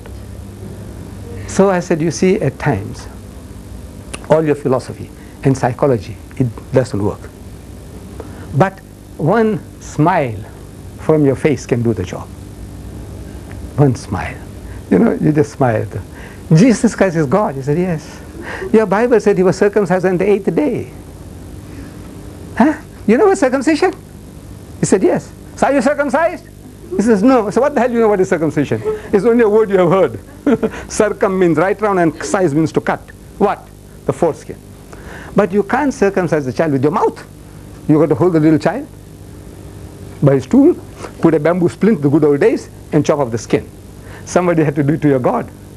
Jesus, he was God. Yeah. Somebody had to hold him by his little tool and chop off the skin. Your God. His skin is lying somewhere in Palestine. Go and look it up. Search for it. It must be still there. God's skin, foreskin, lying somewhere there in Palestine. What did they do with it? What did they do with it? So, one smile. God, he's God. A woman carried him for 9 months. Huh? Suppose you are a nurse in the stable helping Mary, and she's laboring with a helpless little creature with all the filth and the muck like every one of us. He's coming out of his mother's womb. Is he your God? Can you for one moment think that's your God? Huh? This helpless little creature, you can just hold him like that and strangle him? Your God. Did he make his own mother? This God, you say he's your God. Did he make his mother? Did he make his grandmother? Did he make the sun, the moon and the stars? What are you talking about, sister? What are you talking about? One laugh. Shh. All your philosophy and psychology and theology, what you can't do, you can do it with a smile. What are you talking, sister? Huh? Your God, you're circumcised and Mary carried him for 9 months, like you and me. Huh? Carried God for 9 months. What was he eating inside there? Huh? The woman stops menstruating. He gets channeled into the navel, into the child system. God was eating that? The menses? What are you talking about? Sister, what are you talking about? All your philosophy and psychology and theology, what you can't do, you can do it with a laugh. So some say, no, you mustn't make a mockery. He's not making mockery. This is what he says. Allah Bari Ta'ala, he tells you that. He tells you, he uses the same psychology. Sammal Masih ibn Maryama illa Rasul. Masih, Messiah, Christ. the son of Mary, is no more than a messenger. قَدْ خَلَتْ مِنْ قَبْلِهِ الرُّسُلُ. Many were the messengers that passed away before him. وَأُمُّهُ صِدِّيقَةٌ. And his mother was a virtuous woman, a noble woman, a saintly woman. كَانَا يَأْكُلَانِ الطَّعَامَ. And they both ate food. So what's wonderful about that? We all eat food. So no, since we say he's God, his mother is a goddess, they worship her in the Roman Catholic Church as the mother of God, they both ate food. Unzur kana yakulani tam. And they both ate food. Unzur kaifa nubayyinu lahumul ayati. See how we make our signs clear to you. Allah is telling you how simple we are making it for you. They both ate food. Kana yakulani. Unzur, see, have a look how we are making things so easy for you. Summanzur, have another look. Anna yufikun, how they have drifted away from the path. See, have another look. What? What? He's telling you they both had food, they had the call of nature, they had, they're shattered. Allah doesn't use that language. That says, see, have another look. Look what? What is there to look? They both had food. So what is there to see? Another look. Allah is saying, have another look. What another look? He's telling you they ate and shitted. God, your God, eating and shitting, a shitting God and an eating God. That's what he's telling you. But he's using the most, he's sublime, he's using a sublime language. But now coming down to our common terms, he said, look, it's see, look, and have another look. What? Okay, they used to eat and shit. They used to eat and shit. Allah is using this sarcasm. See, Allah has begotten a son. So, anna yakunu li waladun wa lam takun lahu sahiba. So how can he have a son who's got no wife? Has he got a wife? No. So talk to him. Say, has he got a wife? He says no. Then how can he have a son? Huh? You have a son without having a wife? Maybe a bastard child of yours. Not your child. Come on, man. So this is the system Allah gives you in the Quran. Argue and reason with them. But you are too saintly. So saintly that the guy is making a mess of you. Left, right and center. You have to come down to earth sometimes. Come down to his level. And give him below the belt. He's giving you below the belt. Right. Anybody ever question them Huh? in the churches? Do the people who read the Bible, can they question? Do they ever raise? Says when you raise a question like that, you say, you know, you got the devil, Mary. Mary, you got the devil. You better be on guard. You know, says the devil has got you. Sabse badi chup. Right. The last item here, Samson. Circle it. Samson has sex with a whore in Gaza. Page 236. Samson has sex with a whore. With a whore, the hookah, a prostitute. Page 236. It is the book of Judges, chapter 16, verse 1. It says, and Samson went to Gaza, a hero of the Jews. Samson is a godly person, and he's a hero of the Jews. Samson. Samson and Delilah. I don't know whether you saw the film. I saw it many years ago. It was quite a good film. Samson and Delilah. So he sees a whore, a prostitute, a hookah in Gaza, and he goes in unto her. That's all. That's all. Finish. 16, chapter 16, verse 1. And he goes in unto her. He has sex with her. That's all. What does God say to that? Nothing. What anybody says, the children of Israel, the learned, nothing, nothing. He went in unto her. Book of God. What's the moral of that? He saw a whore, and he went in unto her. Full stop. Finish. And the subject changes. Verse 2 talks about something else. What did God say to that? Nothing. What's the moral? What's the moral? Now we end with page 8. Get on to page 8. Page 8. Page 8. Item 10. Under God. Qualities ill-befitting God. Not fitting Allah. A. See the arrow coming out from A, and make a big circle there and put down page 612, 614 and 810. Pages 612, 614 and 810. Say from A. arrow coming out, 612, 614, 810. So you don't have to look up all these references. I make it easy for you to find it. He speaks about a hissing God. He speaks about a hissing God. The lions roar. The cats mew, mew.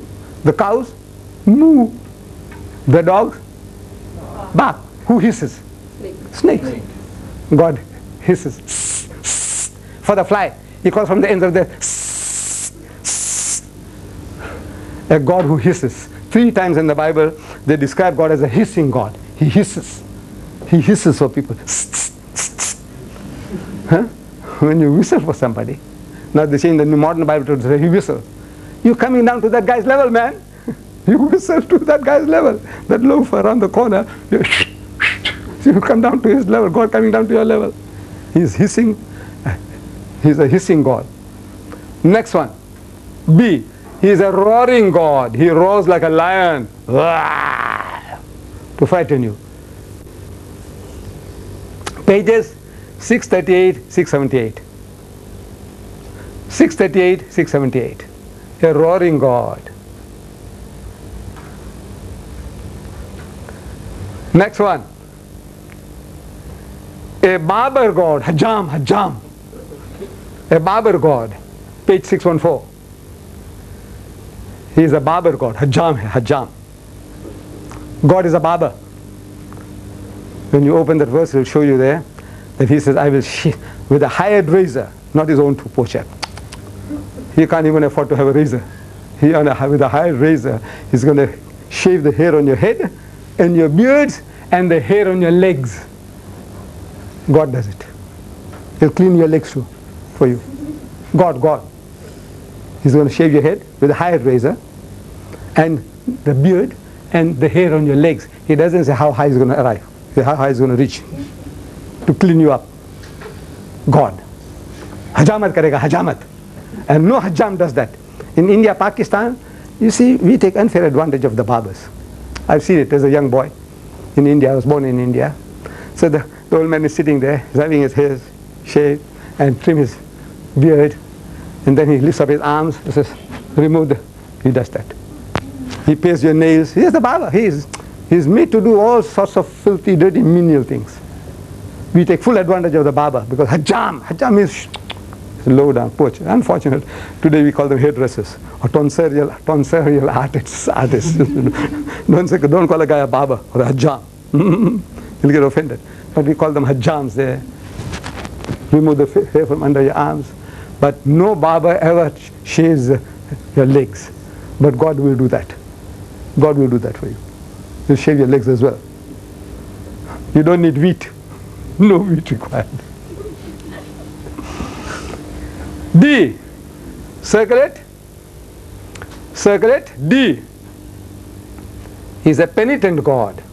Page 5 and page 669. First time he repents is on page 5 of the Bible, and the next place he repents is 669. You know, he made man for this man. Now he put him in the garden, tell him not to eat of the tree, and he knew he was going to eat, and there's nothing he can do about it. Poor God. So he had to kick him out of the garden, and now still he can't purify the guy, so he curses him in the world. He must sweat for his bread, and the wife must bear children in pain and suffering, labor. Still not satisfied. Then he curses all his children. All his children, he curses them that they all must die for the sins of Adam's original sin. For what Adam and Eve did, everybody goes to hell. I'm asking the Christian. I said, look, did Adam ask you before eating the apple? He says, no. Did Eve ask your wife? He says, no. So how can God hold you responsible? Come, man, think. How can God hold you responsible for a thing that you were not consulted? If you were asked, your ruh, I said, look, my son, shall I eat this? He said, well, daddy, you know, give it a fling. Maybe partly you are responsible for encouraging the old man. But you were not consulted. And you're going to go to hell for that? 5 billion people on earth, everybody goes to hell. And now, this same God, he must come down to earth, live in a woman's womb for 9 months, and at the age of 30 to get crucified to wash away that sin. What a poor thing. What a horrible thing he had to do. So he's making toba for making man. Then it, Astaghfirullah, what did I do making this bloody monster, Frankenstein monster for you? Now I have to go and live in a woman's womb for 9 months and come out through the same filthy hole, get circumcised, and now at the age of 33 go and get crucified. God got crucified. So he's repenting. I wish I hadn't made this bloody monster, Adam and Eve. He's penitent. Astaghfar karta hai, Allah tawbah kar raha hai tumse. He's fed up with you, he's tired of you. Making tawbah. A God, page 229, riding a cherub, 299, page 299. He's riding a cherub. You know what's a cherub? An angel. You go to the art gallery, Durban Museum Complex, you'll find a beautiful painting there of a beautiful woman with wings. And she's got a wand in her hand, a stick. And she's directing the devil to go to hell. And you see the fire in the distance. In the picture, you can see all that. Fire in the distance. And the devil is flying off.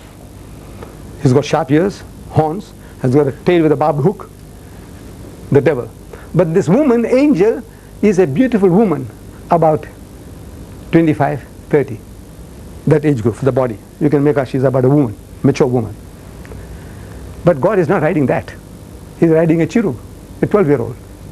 A 12-year-old angel is a crisp 14-year-old. Cherub, kumli. He's riding her. Like in a helicopter. This Superman, he does it like that.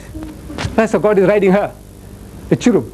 In the Bible. He's riding a young thing, 12-year-old, 14-year-old. I've seen them in the Vatican. Made in marble. These young cherubs. Beautiful things. Absolutely naked. Marble, flesh-colored marble. And everybody that passes by, he fondles their buttocks. And you can see a shine on the buttocks of these cherubs. They are there in the St. Peter's in Rome. The holiest of holies in Christendom in Rome is there. The cherub. Young, crisp, young angels. Not 25, 30. That's too old. But God rides something nice and young, crisp. God riding cherubs. How? On her back or on her stomach? How does she fly? The breaststroke, or does she? How does she fly?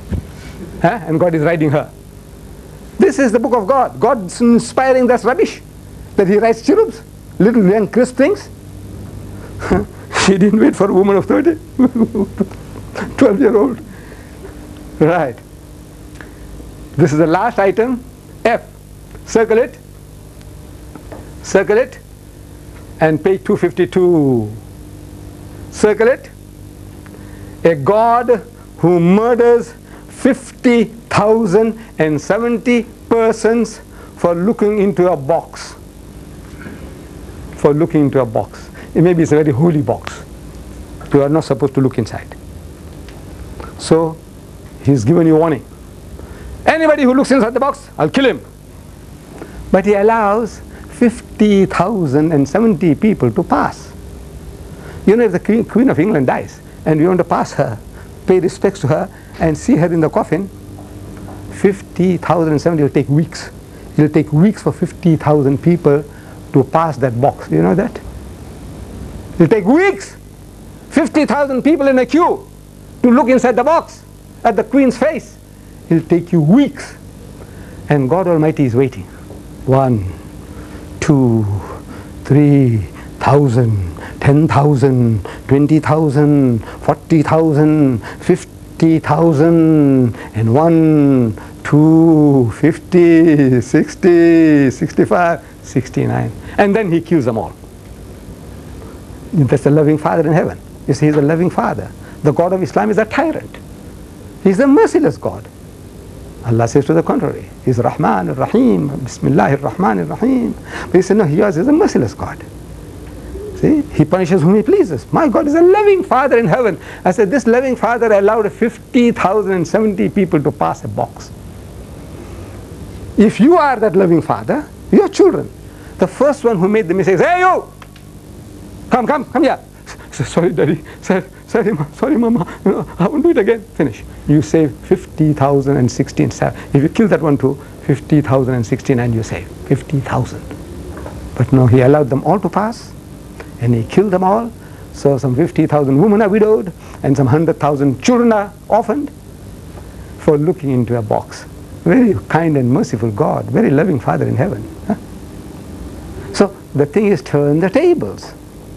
Once you have these facts, and the guy talks about a loving, I said, what is a loving Father? I said, come and open your book.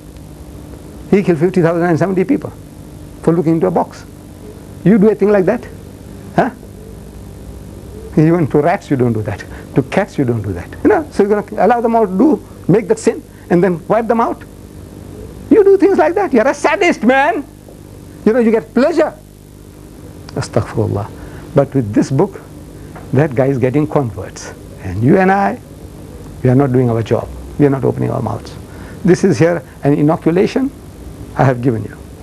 That you can become a bloody rubbish woman. And you become a bloody rotter.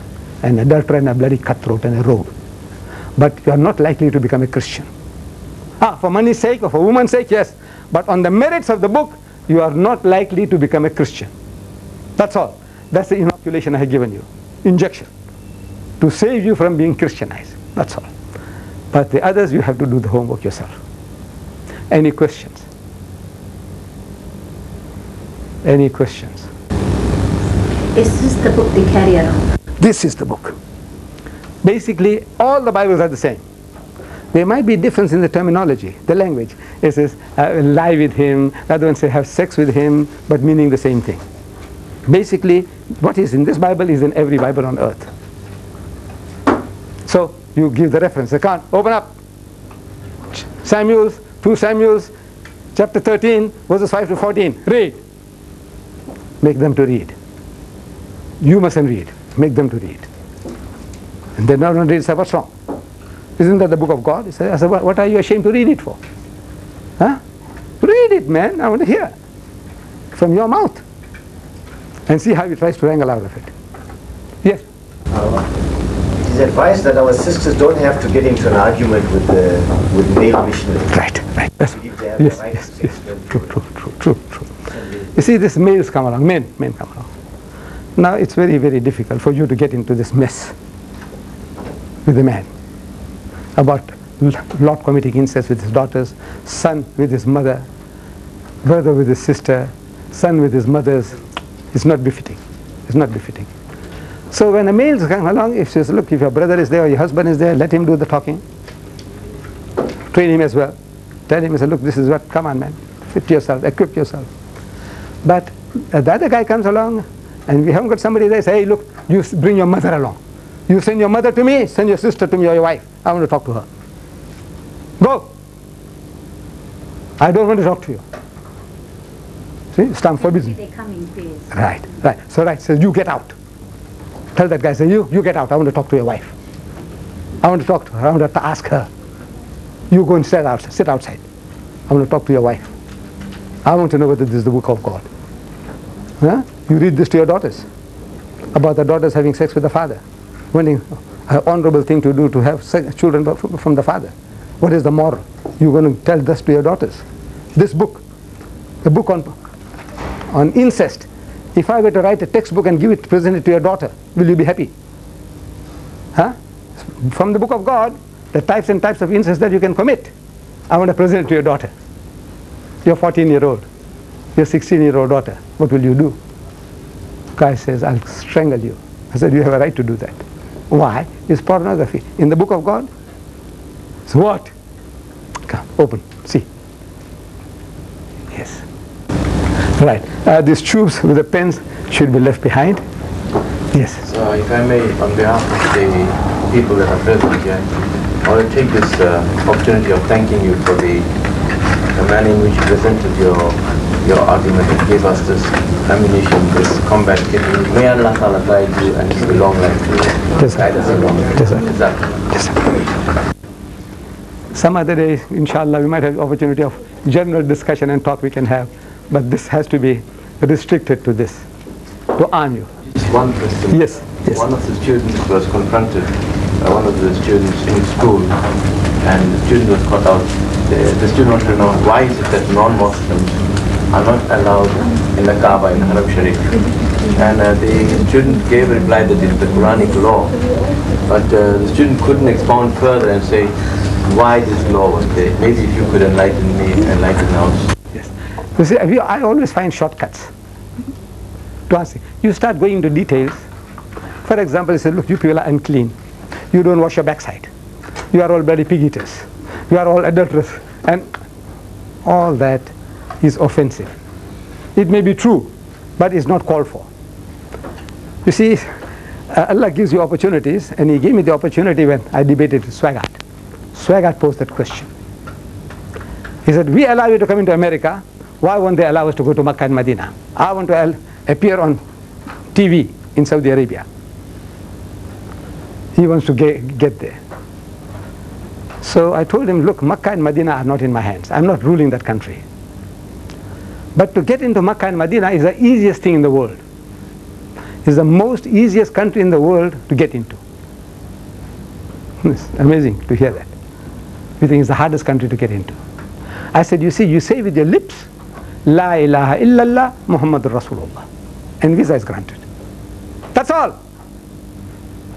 Which means that there is no other object of worship but Allah, and Muhammad is His messenger. Then they won't ask you whether you come from Eskimo land or from Mars or Jupiter. You just say La ilaha, that you are a Muslim, that's all. I said, you just say La ilaha illallah Muhammad Rasulullah, and visa is granted. Now just those words, that sentence, brought for my IPC $3,300,000 from one man alone. Just that statement. That statement, it's the easiest thing in the world, because they are always asking the Arabs, why don't they allow us into your country? You come along here, you enjoy our sisters, and some of you sodomize our boys, damn it all, and now you don't allow us to go to your holy place, we want to go there. What's the answer? The answer is, you don't wash your backside, you like this, you like that, you're bloody pig eaters, so we won't bring the bloody pigs and come, and we don't carry shit wherever we go, we seem to be all right, and when you go out with my sister, damn it all, the shit doesn't come in your way. What the hell are you talking about? The students, they don't know how to answer. So Dida says, very easy, the easiest thing in the world, easiest country in the world to get into. Say with your mouth, man, La ilaha illallah Muhammad Rasulullah. So visa is granted. That man said, this is the man, this is our man, we must help him. So the one man gave me $3,300,000. Just that statement. So I find easy way. Easy way, instead of talking about all, it's in the Quran, what's in the Quran, what does the Quran say, and all that, what was the reason behind that revelation, and very easy. You want to go to Makkah, Medina? Very easy. Say with your mouth, any country you get into, you need the visa requirements. Every country has got its own requirements. I want to go to Zambia. So they send me a form. I want a lecture tour. They said, right, fill the form at the back, that I do not recognize the illegitimate Smith regime in southern Rhodesia. Smith had declared the UDI. Now I'm supposed to sign this affidavit, that I do not recognize the illegitimate, that bastard Smith regime in southern Rhodesia. I said, look, this is a battle between South and North. Why involve me? I said, look, you don't sign this, you don't come to Zambia. So I had to sign. Visa requirement. Every country has got its visa requirements. The requirements to go to Makkah, Medina, are you Muslim? That's all. Are you Muslim? So you say with your mouth, La ilaha illallah Muhammad Rasulullah, visa is granted. So you kill all the arguments. No arguments. Musalman ban jao. Become Muslim and visa is granted.